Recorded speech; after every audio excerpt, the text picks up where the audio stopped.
Olá! Finalmente chegamos ao estudo do sétimo brado do Salvador na cruz. Ao longo das 6 últimas vezes que nós nos reunimos via YouTube, nós conseguimos meditar um pouco sobre cada uma das expressões do Salvador sobre a cruz. E agora chegamos à derradeira, à última, depois que a sua obra já estava concluída, depois que ele já havia consumado todo o seu trabalho, depois de ter já rogado perdão do Pai, depois de haver proferido uma palavra de salvação, manifestado a sua afeição, depois da sua angústia, do seu sofrimento e finalmente depois da sua vitória, nós chegamos à última das palavras, o último dos brados, o brado que representa a sua palavra de contentamento. O sétimo brado proferido na cruz mostra-nos como o Salvador estava contentado no Pai, nesta relação com o Pai, cumprindo a sua missão. O nosso texto base é o Evangelho de Lucas, capítulo 23, verso de número 46. Lucas 23, 46, que nos diz: Então Jesus clamou em alta voz: Pai, nas tuas mãos entrego o meu espírito. E dito isto, expirou. Senhor, nos ilumina como o Senhor tem feito até aqui, para que nós possamos compreender o que a Tua palavra tem a nos dizer e tem a nos ensinar.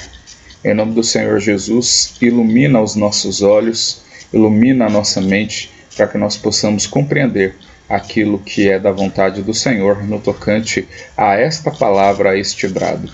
Em nome de Jesus. Amém. Meus queridos, como já dito, nós chegamos à última das expressões do Salvador na cruz. E este último brado do Salvador, à semelhança de tudo aquilo que já aconteceu anteriormente, cumpre exatamente a profecia proferida pelos profetas, a profecia proferida pela boca do salmista séculos antes. Todas as expressões do Salvador, tudo que ele havia dito até aquele momento, tudo que ele havia feito, tudo que ele havia ilustrado com os seus atos, era uma lembrança vívida de tudo aquilo que séculos antes os profetas, os escritores bíblicos, aqueles que eram iluminados pelo Senhor e inspirados por ele, predisseram. E agora não é diferente. O salmista no Salmo 31, entre os versos 1 a 5, também vão descrever o Salvador rendendo, naquele contexto, Davi falando de si mesmo, mas de maneira inspirada, o Salvador rendendo o seu espírito, entregando o seu espírito, confiando nas mãos de Deus.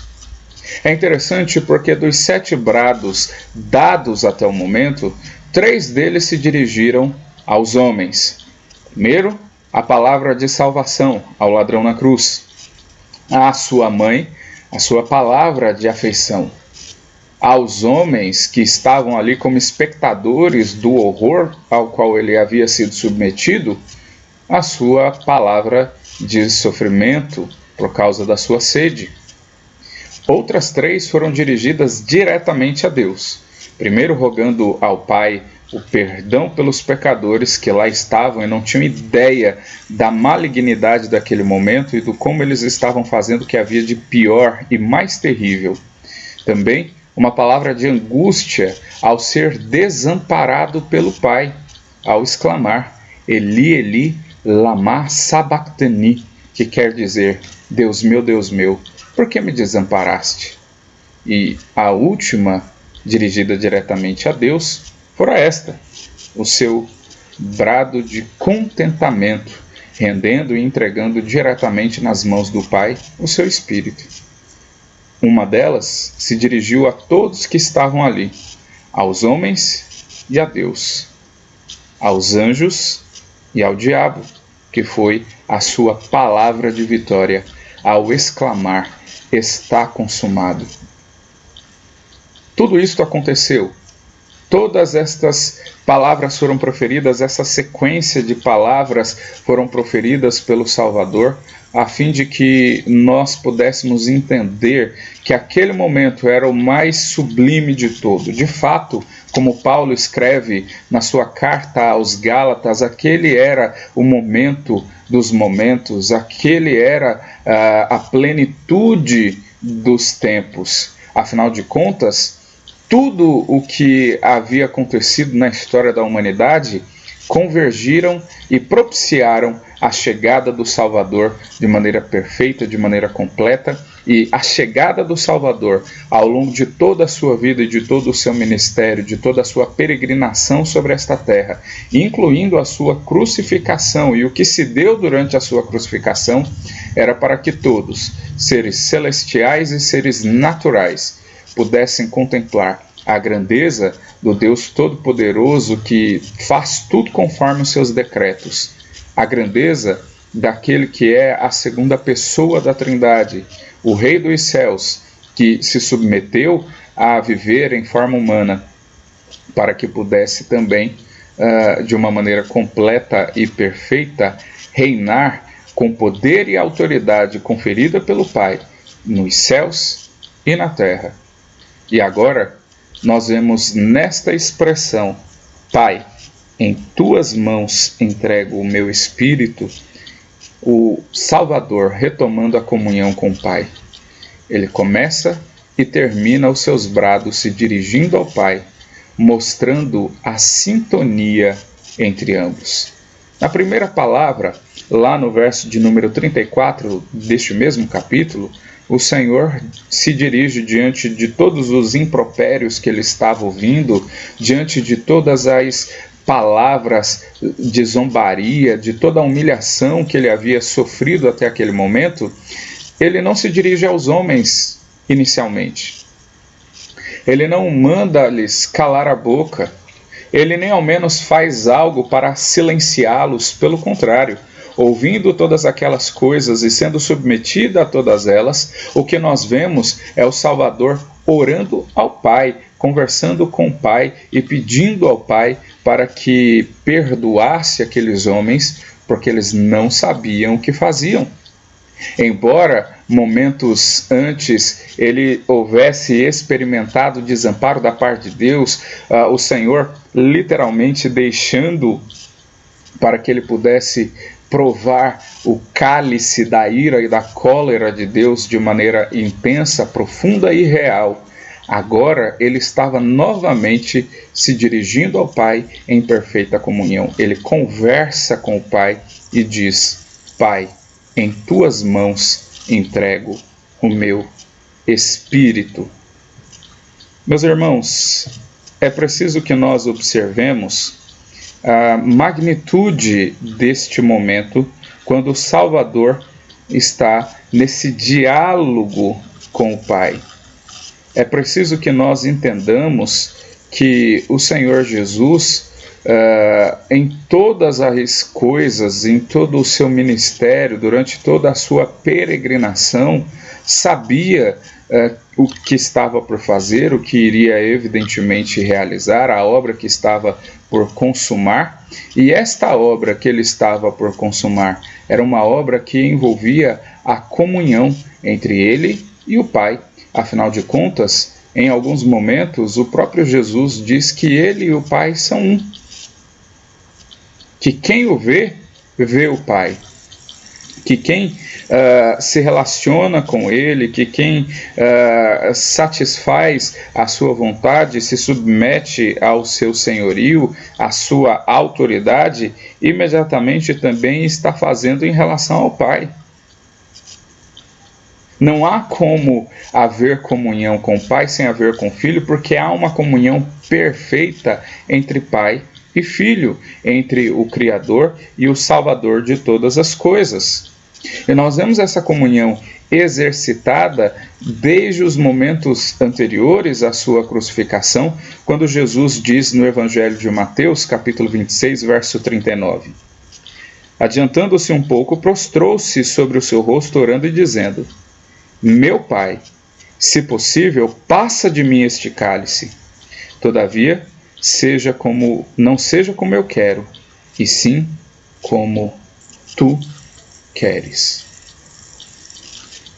O Rei dos céus, o Senhor do universo, o Rei da glória, tendo condições de poder evitar este momento, ele se submete ao Pai e se submete a fazer a vontade do Pai, porque satisfazer a vontade do Pai era imediatamente também satisfazer a sua própria vontade.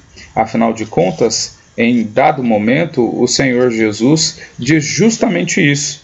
Evangelho de João, no capítulo 4, no verso de número 34, no famoso episódio que envolve a mulher samaritana, todo o capítulo 4 vai tratar a respeito deste episódio, e no verso de número 34 ele diz o seguinte: Disse-lhe Jesus: A minha comida consiste em fazer a vontade daquele que me enviou e realizar a sua obra. O Cordeiro de Deus tinha satisfação e prazer, bendito prazer, em satisfazer a vontade do Pai.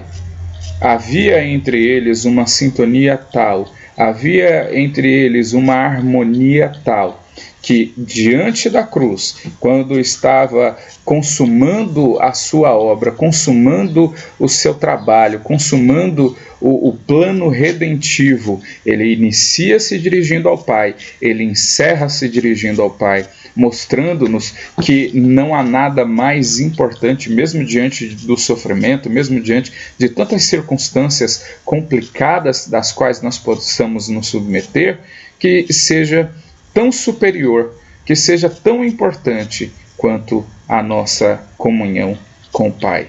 Tanto que no Evangelho de João ainda, no capítulo 10, verso de número 30, o próprio Jesus vai dizer: Eu e o Pai somos um. Tamanha a comunhão entre eles. Mais adiante, o Senhor Jesus vai dizer que assim como ele e o Pai são um, ele roga ao Pai para que nós e ele também sejamos um, também estejamos nessa sintonia, nesta comunhão, neste relacionamento tão íntimo e profundo como havia entre as pessoas da Trindade antes da encarnação, como houve durante a encarnação, como houve durante a crucificação, a morte, a ressurreição do Senhor, e nele nos é prometida à igreja esta vívida comunhão com Deus Pai através do Deus Filho. Há um retorno à comunhão. Não que a comunhão havia sido perdida no sentido de ser destruída, mas por um breve momento o Senhor Jesus experimentou o distanciamento do Pai, porque é o que vai acontecer com os ímpios quando estes provarem o cálice da ira e da cólera de Deus pela eternidade. Mas agora Jesus retoma este relacionamento vívido, verdadeiro, profundo com o Pai. Então Jesus clamou em alta voz: Pai, nas tuas mãos entrego o meu espírito. E dito isto, expirou. Aqui vemos um contraste. Cristo foi entregue às mãos dos pecadores e agora ele se entrega nas mãos de Deus. Jesus disse isso várias vezes enquanto predisse a sua morte. Não é nenhuma novidade para os seus servos, aqueles que meditam nas suas palavras, nas escrituras sagradas, saber que o Senhor foi entregue às mãos dos pecadores. Ele mesmo declara. Em Mateus 17, 22 e 23, ele diz: Reunidos eles na Galileia, disse-lhes: O Filho do Homem está por ser entregue nas mãos dos homens, e estes o matarão, mas ao terceiro dia ressuscitará. Então os discípulos se entristeceram grandemente. Veja, o próprio Jesus tinha consciência de que para cumprir com seu ministério, para cumprir com aquilo que o Pai estabeleceu para ele, o modus operandi da nossa redenção e da nossa salvação, importava que ele fosse entregue nas mãos dos pecadores, o que efetivamente aconteceu. O Pai o entregou nas mãos dos homens. Tanto que no momento do seu julgamento perante Pôncio Pilatos, ele diz, Pôncio Pilatos diz a ele que tinha poder para salvá-lo, para condená-lo, e ele diz: nenhum poder te seria dado se do alto não fosse revestido. Então é o próprio Deus quem o entrega para ser vitimizado, para ser definitivamente destruído, morto pelas mãos dos homens, para que por meio deste ato nós pudéssemos ter vida e vida em abundância. Logo depois de haver instituído a ceia, quando o Senhor Jesus vai para o Monte das Oliveiras, se retirando para orar e ser efetivamente preso e iniciar o fim do seu ministério terreno, pelo menos naquele momento, na sua primeira vinda, o Evangelho de Mateus também nos diz, no capítulo 26, verso 45, o seguinte: então voltou para os discípulos e lhes disse: ainda dormis e repousais? Eis que é chegada a hora, e o Filho do Homem está sendo entregue nas mãos dos pecadores. O mesmo acontece em Lucas 24, versos 6 e 7, que narram este mesmo episódio, e Jesus deixa claro, ele estava sendo entregue nas mãos dos pecadores. Tudo aquilo estava acontecendo, claro, porque a boca de Deus predeterminou, porque a mão de Deus conduziu para este momento, mas Deus literalmente entregou a mão dos homens às mãos dos pecadores, para que agora, depois de haver concluído a sua obra, o próprio Jesus entregue o que havia de mais precioso, a sua alma, o seu espírito, às mãos do Pai. Aquele que for entregue às mãos dos homens não estava nas mãos dos homens.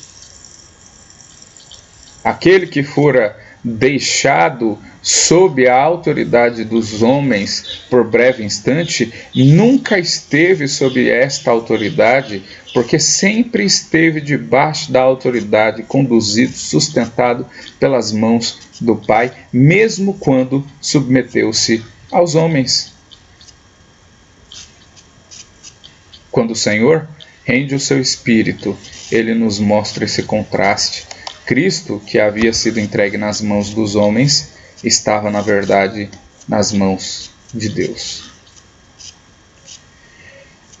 Então Jesus clamou em alta voz: Pai, nas tuas mãos entrego o meu espírito. E dito isto, expirou. Vemos aqui a perfeita entrega de Cristo a Deus. Ao longo dessa semana, algumas vezes nós consultamos o texto de Filipenses 2, de 5 a 8. De fato, o Senhor Jesus se submeteu a ser obediente até a morte, e morte de cruz, mesmo sendo Deus, assumiu e foi conhecido em figura humana. Ele se entregou a Deus durante a sua encarnação, mas observe que agora, no momento da sua morte, é o que ele volta a fazer. Ele rende o seu espírito, ele entrega o seu espírito a Deus, ele confia em Deus, confiou na vida e agora confia também na morte. E isso é um contraste com a zombaria que os homens proferiram anteriormente, porque eles diziam: clame a Deus, não confiou nele, venha a ele pois livrá-lo, colocando em xeque esta relação e esta confiança, como se confiar em Deus fosse uma pressuposição imediata, ou levasse a uma pressuposição imediata de que está isento, está livre de todas as dificuldades possíveis. Não é o que acontece. Jesus, apesar da cruz, apesar do seu sofrimento, ele continuou confiando em Deus e continuou entregue a Deus. Isto porque, nas palavras do profeta Abacuque, quando ora lá no capítulo 3, a sua confiança deveria permanecer em Deus, ainda que não houvesse gado no pasto, o fruto da videira mentisse, ainda que os montes se transtornassem no seio dos mares. Havia a necessidade de permanecer confiando em Deus. Cristo ilustrou isso confiando em Deus, tendo assumido a forma de servo, a forma de homem, mas permaneceu nesta confiança, nesta entrega a Deus durante todos os momentos em que foi odiado pelos homens, no momento que foi entregue nas mãos dos homens, no momento que ele foi assassinado pelos homens, mas agora ele espontaneamente rende o seu espírito a Deus Pai Todo-Poderoso. Ele se entrega. João 10,18 vai nos dizer que ele é quem espontaneamente entregou a sua vida. Ninguém poderia obrigá-lo, mas ele o fez. Confiou em Deus, se entregou a Deus ao ponto de espontaneamente dar a sua vida. Jesus exclamou: Pai, nas tuas mãos entrego o meu espírito. E ao dizer expirou, vemos aqui a absoluta singularidade do Salvador. Ninguém poderia fazer o que ele fez. É interessante isso, meus irmãos, porque quando nós pensamos em morte substitutiva, quando nós pensamos no papel da expiação dentro da lei de Deus, dentro daquilo que Deus estabeleceu como modus operandi para o seu povo, é importante que nós entendamos que não havia possibilidade de outro ser fazer a obra de Cristo. Pelo contrário, no Antigo Testamento, na Antiga Aliança, tudo aquilo que Deus já havia estabelecido e todos os sacrifícios eram vultos, eram sombras, apontavam para o Senhor, apontavam para o Criador, apontavam para o nosso Redentor, mas não cumpriram o seu papel de maneira perfeita, tanto que precisava ser repetido de tempos em tempos. E a partir de Cristo, isto tem um fim, porque ele cumpriu de maneira perfeita. O seu sacrifício foi único, não havendo a necessidade de fazer outros, não para a remissão de pecados. Paulo, escrevendo aos Romanos, no capítulo 5, entre os versos 6 a 11, nos diz o seguinte: porque Cristo, quando nós ainda éramos fracos, morreu a seu tempo pelos ímpios. Dificilmente alguém morreria por um justo, pois poderá ser que pelo bom alguém se anime a morrer. Mas Deus prova o seu próprio amor para conosco pelo fato de ter Cristo morrido por nós, sendo nós ainda pecadores. Logo, muito mais agora, sendo justificados pelo seu sangue, seremos por ele salvos da ira. Porque se nós, quando inimigos, fomos reconciliados com Deus mediante a morte do seu Filho, muito mais estando já reconciliados, seremos salvos pela sua vida. E não apenas isto, mas também nos gloriamos em Deus por nosso Senhor Jesus Cristo, por intermédio de quem recebemos agora a reconciliação. O que isso significa? Paulo disse, não havia como cumprir, como fazer exatamente a mesma coisa que Cristo, porque ainda que houvesse o desejo de morrermos pelo justo, ainda que alguém se entregasse por aquele que é justo, dificilmente, para não dizer que é impossível, entregar-se pelos seus inimigos. Porém, Cristo fez isto. Morreu por nós, se entregou por nós, quando nós ainda éramos pecadores. Por isso, agora nele nós somos justificados. Afinal de contas, Paulo ainda nos diz, lá no capítulo 3, verso 23, que todos pecaram e carecem da glória de Deus. Portanto, não há um justo, alguém que como Cristo pudesse assumir e fazer o seu papel. Todos estávamos no mesmo barco. Ainda que nós morrêssemos, não seria uma morte pelos outros, seria por nós mesmos. Cristo, ele foi o Cordeiro perfeito de Deus, não houve pecado nele, portanto ele pôde morrer pelos outros. O sacrifício oferecido no Antigo Testamento, inclusive o sacerdote, oferecia um sacrifício por si mesmo, antes de oferecê-lo pelos outros. Cristo o faz pelos outros porque ele é perfeito e sem pecado. Por isso, não há possibilidade de alguém imitar o que ele faz. Ainda Paulo, escrevendo a sua segunda epístola aos Coríntios, no capítulo 5, lá no verso de número 21, ele vai dizer o seguinte: aquele que não conheceu o pecado, ele o fez pecado por nós, para que nele fôssemos feitos justiça de Deus. Ou seja, ele não pecou, mas ele fez-se pecado em nosso lugar, para que nós pudéssemos conhecer nele a justiça de Deus e sermos justificados diante de Deus. Ainda o apóstolo Paulo, escrevendo a sua carta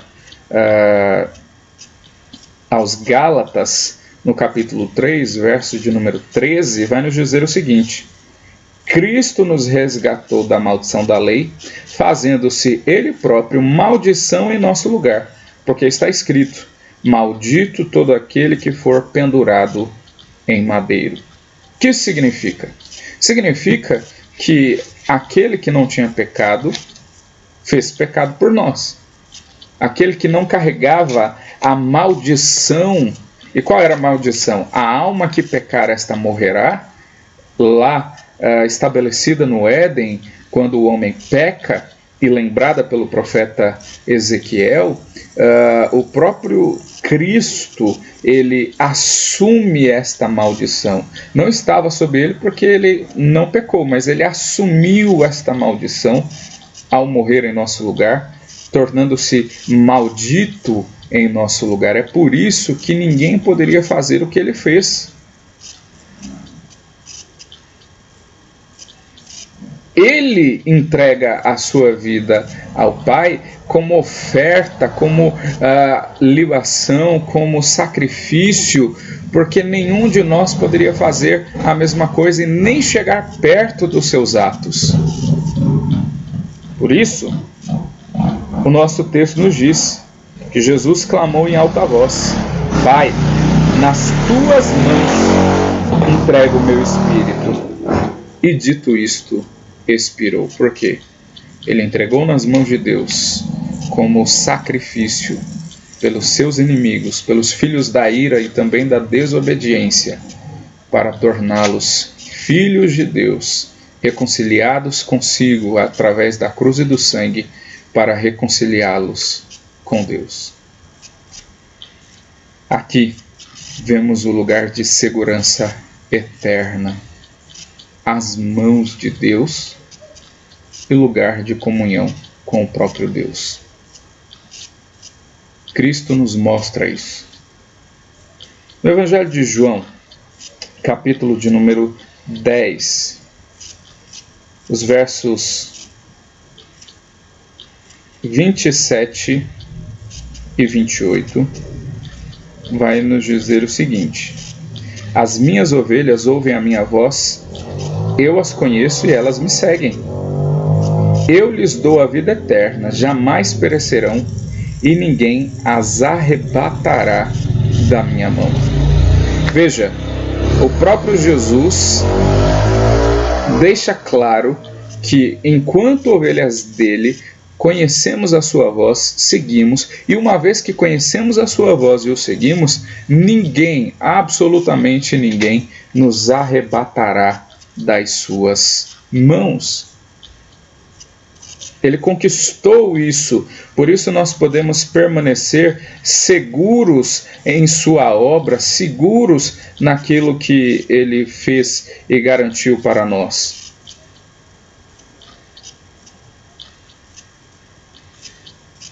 De maneira que não pode ser perdido aqueles que se rendem a Cristo e ao seu senhorio, que o seguem como bom pastor.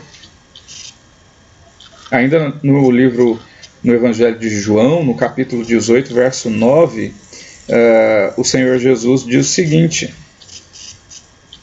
para se cumprir a palavra que dissera, não perdi nenhum dos que me deste.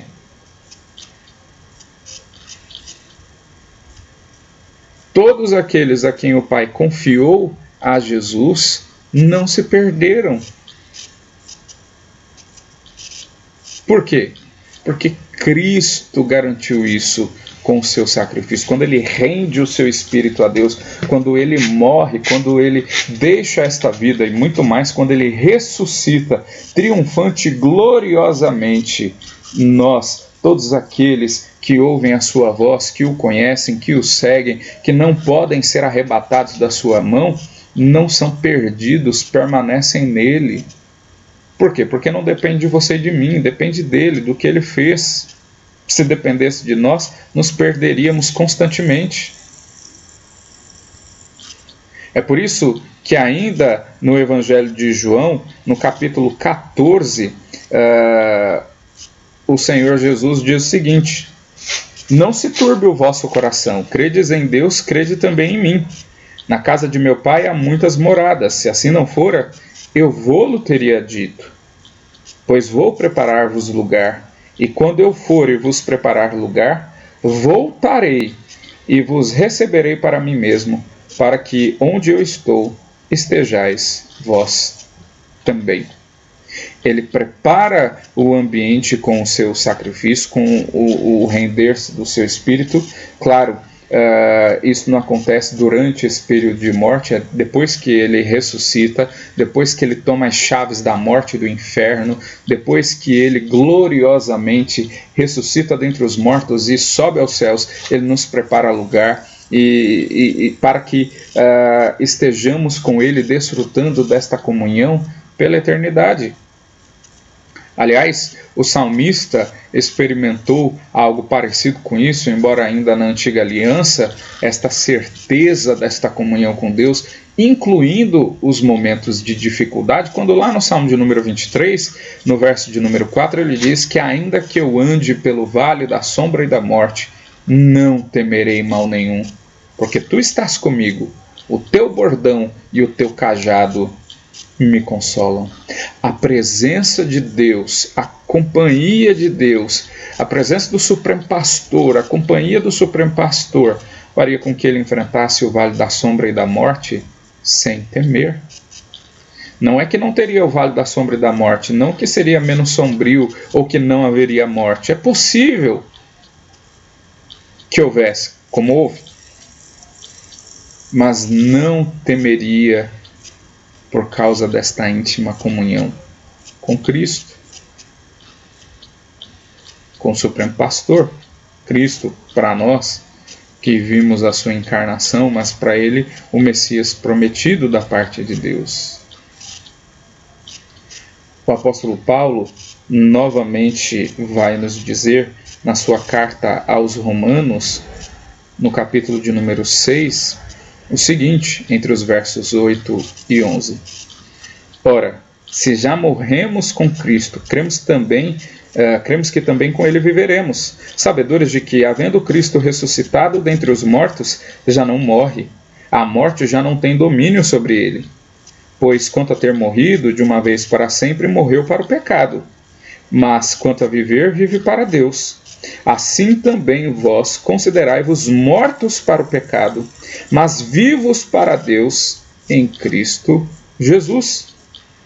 Se já morremos com Cristo, cremos que com ele também viveremos.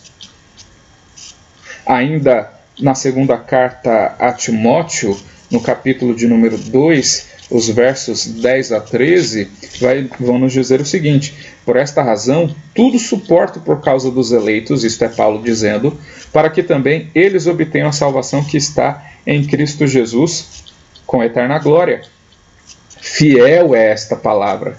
Se morremos com ele, também viveremos com ele. Se perseverarmos, também com ele reinaremos. Se o negarmos, ele, por sua vez, nos negará. Se somos infiéis, ele permanece fiel, pois de maneira nenhuma pode negar-se a si mesmo. Quando Jesus rende o seu espírito, ele nos garante esta segurança. Estamos nas mãos de Deus e dela ninguém nos arrebata. E experimentamos a comunhão com Deus nesta vida, já nesta vida, olhando para por vir, sabendo que se com Ele vivemos, também com Ele reinaremos, sabendo que se estamos com Ele nesta existência, continuaremos com Ele na que está por vir. Meus irmãos, o que isso então nos ensina? Nos ensina coisas preciosíssimas.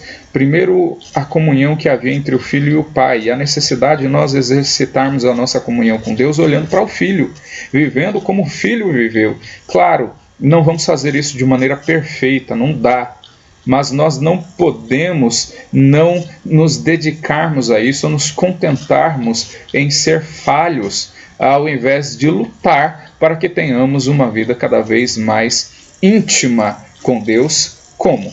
Por meio das Sagradas Escrituras, a leitura da Bíblia, e também por meio das orações.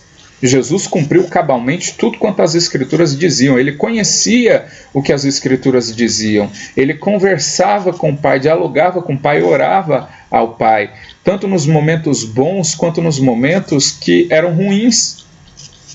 A nossa comunhão com Deus precisa ser exercitada não só diante das tragédias, porque precisamos de socorro, mas em todos os momentos, a exemplo do Salvador.